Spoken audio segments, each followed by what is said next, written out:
እሷም ሳቤላን ስታት በፍቅር ክንፍ ብላ ወደ ባሏ በረረች። ያቺን ድሮ በዘመኗ የመመለክ ያህል ትወደድና ትከበር የነበረችውን ሚስት ብቻዋን ጠላት ወደምታመልከው ባሏ በረረች። ሳቤላም በጭንቀት ብዛት የታመመውን ልቧን በክንዷ እቅፍ አድርጋ ከሶፋው ውስጥ ሰጠመች። ነፍሷንም የምትስት መሰላት። እንድትሞትም ጸለየች።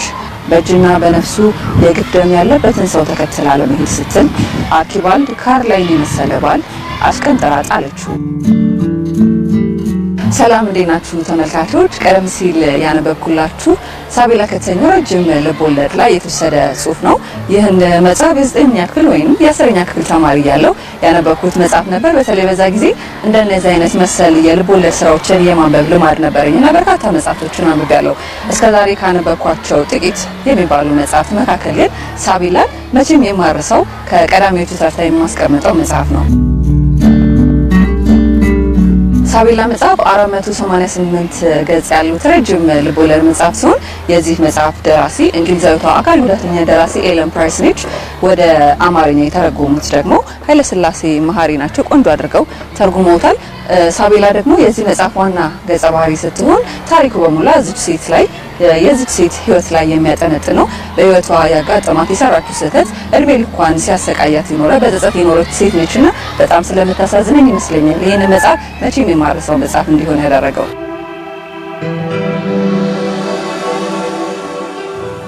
ሳቤላ ትዳር መስረታ በፍቅር ትኖር የነበረች ሴት ነች። ባሏን በጣም ተወደው ነበርና በአንድ የህይወት አጋጣሚ ግን ባሏን እንድትጠራጠር የሚያደርጋት ሁኔታ ይፈጠራል። ይህንን መቀበል ያልቻለችው ይህች ምስኪን ሴት ባሏንና ልጆቿን ትታ ትሰደዳለች። ነገር ግን ከጥቂት ጊዜያት በኋላ እሷ ጥፋተኛ መሆኗንና ባሏ ንጹህ መሆኑን ስትረዳ የባሏንና የልጆቿን ይቅርታ ትሻለች። ህይወቷ እጅግ በጣም የተዘበራረቀ ይሆንባታል። የነሱን ይቅርታ ለማግኘት የሄደችበት ርቀትን ደግሞ መጽሐፉን በጉጉት እንድናነበው የሚያደርገን አንዱ ምክንያት ነው።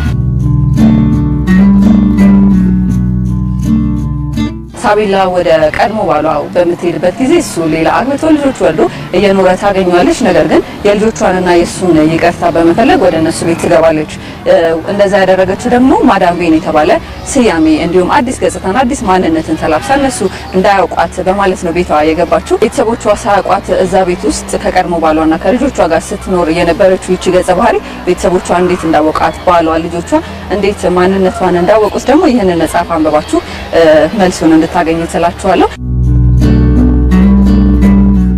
እኔ እስከዛሬ ካነበብኳቸው ጥቂት መጽሐፍት መካከል ሳቤላ መቼም ቢሆን እምረሳው አይመስለኝም። የዚች የምስኪን ገጸ ባህሪ መጽሐፉን እንዳረሰውና ሁሌም እንዳስታውሰው ያደረገኝ ይመስለኛል። ሌሎች ሰዎችም እስከዛሬ ካነበቧቸው መጽሐፍ የትኞቹን አይረሷቸውም፣ ለምን የሚለውን ደግሞ ትዝታቸውን እንዲህ ያጋሩናል። የቋንቋ መምህራን በቤተ መጻሕፍት ካሉ መጻሕፍቶች ጋር ትምህርቱን ያገናኙት ስለነበረ ብዙ መጻሕፍቶችን እንድናነብ አበረታተውናል። በዛ ሰዓት ነው መጽሐፍ ማንበብ የጀመርኩት። የሃይስኩል ተማሪ በነበርኩበት ሰዓት ነው። ከ7ኛ ክፍል ጀምሮ ነው በደንብ ረዣዥም መጽሐፎች ማንበብ የጀመርኩት ማለት ነውና ከዛ ጊዜ ጀምሮ ውስጤ የቀሩ በጣም ብዙ መጽሐፎች አሉ። 10፣ 11፣ 12 እንደዛ አካባቢ ባለሁበት ጊዜ ነው እናቴ ታነብ ስለነበረ ከሷ እየተሻማሁ በማንበብ ነው የጀመርኩት። ማስታወሰው በዛ ልክ 16 ምናምን ዓመት ሲሆነኝ ነው ጀመርኩት። የዛን ጊዜ በእርግጥ ማነበው የነበረው የነ አጋታ ክሪስቲ፣ ሴደን ሼልደን፣ ዳንኤል ስቲላ ብዙ መጽሐፍቶች ትዝ ይሉኛል። በጣም ቦታ የምሰጠው መጽሐፍ አንድ ለእናቱ የሚለውን የአፄ ቴዎድሮስ ታሪክን የያዘው መጽሐፍ ነውና ሁልጊዜ ሳስብ ለኢትዮጵያ ይመኙላት የነበረው ጀግንነታቸውን የሀገር ስሜታቸውን ሳስብ እንደ ሀገር በቃ በሀገር ደረጃ ከተጻፉት መጽሐፎች በጣም ልቤን የሚነካውና የምወደው አንድ ለእናቱ የሚለው መጽሐፍ ነው። ከዛም ደግሞ ኦሮማይን በጣም ምክንያቱም በማላቀው በጣም ደጋግሜ አንብቤዋለሁ ይመስለኛል።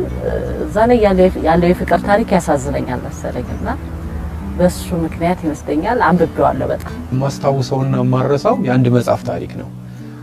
የ10ኛ ክፍል ተማሪ ሆኜ የበዓሉ ግርማ ኦሮማይ መጽሐፍ ለጥቂት ጊዜ ታተመና ከዛ በኋላ በመንግስት እንደገና ታገደ።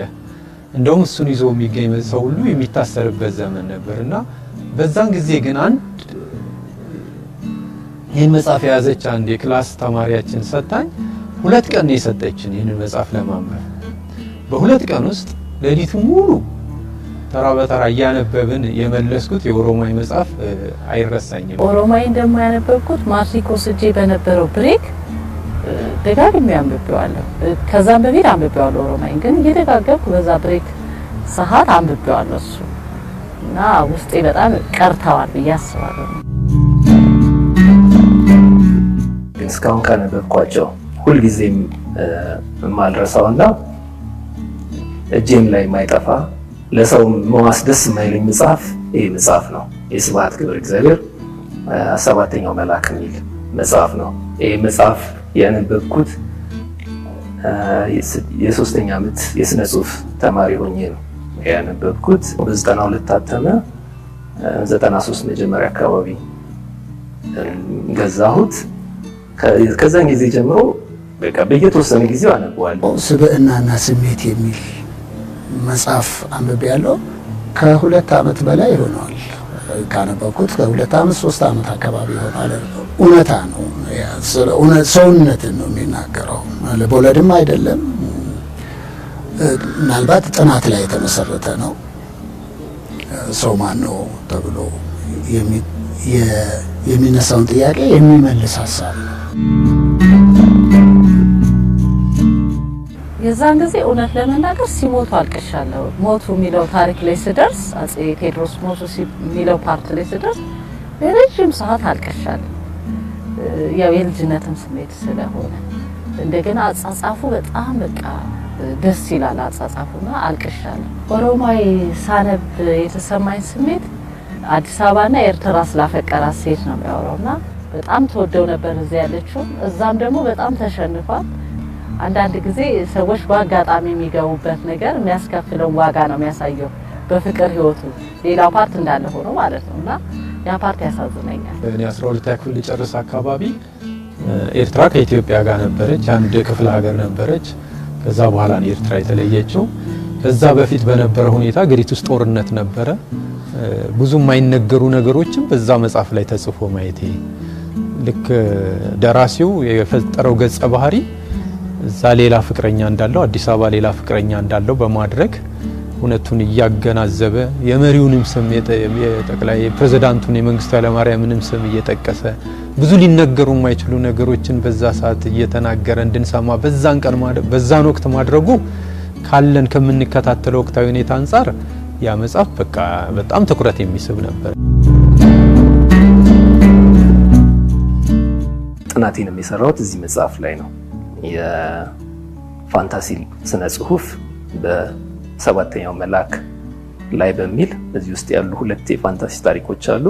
እነዛን በመተንተን ነው የሰራሁት። ከዛም በኋላ ተደጋጋሚ ጽፌበታለሁ አርቲክሎች ስለዚህ መጽሐፍ። እዚህ መጽሐፍ ውስጥ ስላሉት በተለይ ስለ 2 ተረኮች 3 ተረኮች የያዘ መጽሐፍ ነው ይሄ መጽሐፍ። ሰባተኛው መልአክ፣ 8ኛው ጋጋታና አጋፋሪ እንደሻው የሚሉ 3ቱም የተለያዩ ናቸው። 2 8ኛው ጋጋታና አጋፋሪ እንደሻው የፋንታሲ ተረኮች ናቸው።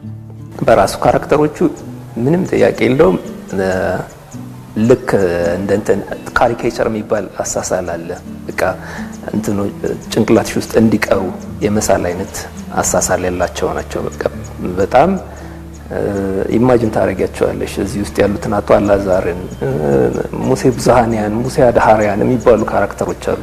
እነሱ ሁሉ በቃ ይታዩሻል። ይሄ በተረታማ አጻጻፍ የተጻፈ መጽሐፍ ነው። በተለይ 8ኛው ጋጋታ የሚለው ተረክ አብዛኛው ነገር ህልም አለማዊ ወይም ፋንታሲ የሚባል ሊትሬቸር አይነት አለ። በዛ መልኩ የተጻፈ ነውና ከራሳችን ጋር ከልጅነታችን ጋር ስንሰማቸው ከኖርናቸው ታሪኮች ጋር የሚያገናኘን አይነት ቀለል ብሎ የሚገባ የማዝናናትም ነገር ያለው እዚህ ውስጥ ይሆናሉ ማታያቸው ነገሮች ያሉበት ነው። ለምሳሌ ኮምፒውተር የሚባል አንድ እንትን አለ፣ ካራክተር አለ እዚህ ውስጥ። ኮምፒውተር ስሙ መጀመሪያ ሲወጣለት ኮምፒውተር ነበር የተባለው 92 ላይ ነው ይሄ መጽሐፍ የታተመው። ከተጻፈ ከ30 ዓመት በኋላ ነው የታተመው። ከ30 ዓመት በፊት እንግዲህ ኮምፒውተር ተብሎ ስም ይወጣለት የውሻ ካራክተር ነው። ውሻ ነው ካራክተሩ፣ ግን ያ ውሻ ሰውንም የሚታዘብ ግዕዝ ሁሉ የሚናገር ካራክተር ሆኖ ነው የቀረበው። እንዲህ ያሉ የሚያስደንቁ ነገሮች ያሉበት ነው። ደራሲው ሲያስቀምጥ የብዙ ገጸ ባህሪያት አመለካከት፣ መልክ፣ ሁሉ ነገር ስለሆነ የሚጽፈው ብዙ ነገር እንድንገነዘብ እንድንረዳ፣ አንዳንዱ ደግሞ ሲያልፍ አካባቢን ቦታን የምንገነዘብበት ሆኖ እናገኘዋለን። ያላየነውን ዓለም እንዳየነው ሆነ ፊልም እናረግበት ስለሆነ ስብዕናንም ይቀርጽ። በየጊዜው ባነበብኩት ቁጥር አዲስ ትርጉም የማገኝበት ነው። አዲስ ትርጉም ስብሐት እንዲሁ ለማዝናናት፣ ለመተረት፣ ለጨዋታ የጻፈው አይደለም የሚል እንትን ነው። ብዙ ጥያቄዎች አሉት እዚህ ውስጥ የሚነሱ ጥያቄዎች ምናልባት ለመጻፍ መላልሶ ለመጻፍ ያገዘኝ እነዚህን ጥያቄዎች በየጊዜው እንደ አዲስ እየሰማዋቸው ግጥምና ቀኔ ምናምን ስታነቢ ነው አዲስ የሚሆኑብሽ በየጊዜው። ይሄ እንደሱ አይነት ጸባይ ያለው እንደሱ አይነት ባህሪ ያለው መጽሐፍ ነው። ስለ ስብሐት ሲነገር መጅረት አድርጌ የማወጣው ይሄንን ነው። በቃ የኔ እንትን ሆኗል። በቃ የኔ ራሴ የሚያጠናውት ነገር እንደሆነ ይሰማኛል። ከሱ ጋር የመገናኘት ለመጀመሪያ ጊዜ በአካል የመገናኘት እድል የሚያጋጥመኝ ደራሲ ዘነበ ወላ ጎረቤታችን ስለነበረ፣ ስብሐት ደግሞ እሱ ቤት ልደቱ ሊከበርለት ስለነበረ እሱ ቤት ጋሽ ዘነበ ጠርቶኝ ሄጄ እንድተዋወቀው ከዛ እሱን ተዋውቄው ግን እችን ይዤ ሳልሄድ ላስፈርመው ፈልግ ነበረ። ግን እችን ይዤ አልሄድኩም። በአጋጣሚ ከራሱ ከዘነበ ቤት ባገኘሁት የማስታወሻ ደብተር ላይ አስፈርሜው ያችን ፊርማ ግን እዚህ ጋር ለጥፌያታለሁ። ከዛ ጊዜ ጀምሮ አለች እስካሁን።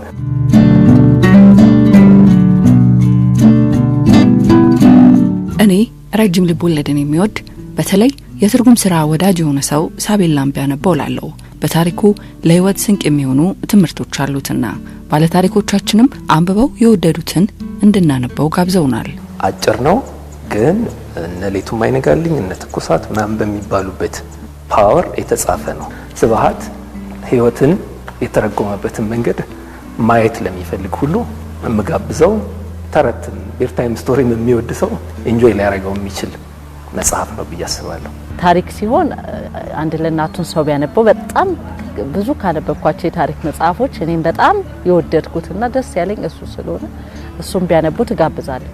የፍቅር ሲሆን ደግሞ ፍቅርም ፖለቲካንም ሀገርንም ምንም ያሳያል ኦሮማይና ብዙ ነገር ስለሚዳስስ ሁለቱም መጽሐፍ እጋብዛለሁ። እና ኢትዮጵያን ብዙ ሰዎች አያውቋት፣ በግምት ነው የሚናገሩት። በትክክል ለማወቅ ከፈለግን ብዙ የታሪክ መጽሐፍቶች አሉ። ብዙ የልብ ወለድ መጽሐፍቶች፣ ታሪካዊ የሆኑ የልብ ወለድ መጽሐፍቶች አሉ እና እነኝን ቢያነቡ ጥሩ ነው ብዬ አበረታታለሁ።